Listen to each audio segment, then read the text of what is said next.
இளையராஜா ஐயாவை பற்றி சொல்லணுன்னா, நான் ரசிகனாக இருந்துட்டு அவர் கூட பணியாற்றுறதுங்கிறது எல்லாருக்கும் கிடைக்கிறாது, எனக்கு கிடைச்சிது.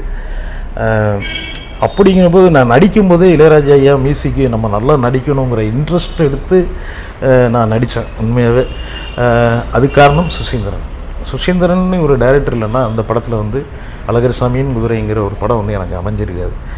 அந்த படத்தில் இளையராஜா ஐயாங்கிறப்ப ஃபஸ்ட்டு படத்துலேயே நான் லீடாக நடிக்கிறது, காமெடியாக நடிச்சிருந்தேன். வெண்ணிலா கபடி குழு, குள்ளநரி கூட்டம் இப்படி நடிச்சிருந்தாலும் எனக்கு இந்த படம் வந்து அப்புக்குட்டியால் கதை நாயனாக நடிக்க முடியுமா, அதுக்கு இளையராஜா ஐயா ஒத்துக்கிறது எவ்வளோ பெரிய விஷயம். ஒரு இசையில் வந்து இப்போ ஒரு யாராக இருந்தாலுமே வந்து ஒரு ஹீரோ யாருன்னு பார்ப்பாங்க, இசையமைக்க ஒரு டெக்னீஷியன், பெரிய டெக்னீஷியன் எல்லாருமே இவருக்கு இப்படி மியூசிக் பண்ணுறது அப்படின்னு யோசிப்பாங்க. இந்த ஒரு ஆர்டிஸ்ட்டு பார்த்தா வந்து இசையமைப்பாங்க.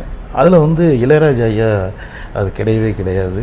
கதைக்கு இம்பார்ட்டன்ட் கொடுத்து அழகர் சாமியின் குதிரையில் அவர் இசை அமைச்சதுனால தான் எனக்கு நேஷ்னல் அவார்டு அந்த படத்துக்கு கிடச்சிது.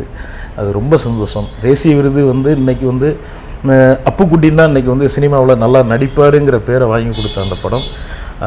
ஏன்னா பயிற்சிக்கோன்னு சொல்லலாம் ஐயா ஒரு ஆறாறு இன்றைக்கி வரைக்கும் மறக்க முடியாது. நான் இன்றைக்கும் ரிங்டோன் வந்து அந்த டோன் தான் வச்சுருக்கேன்.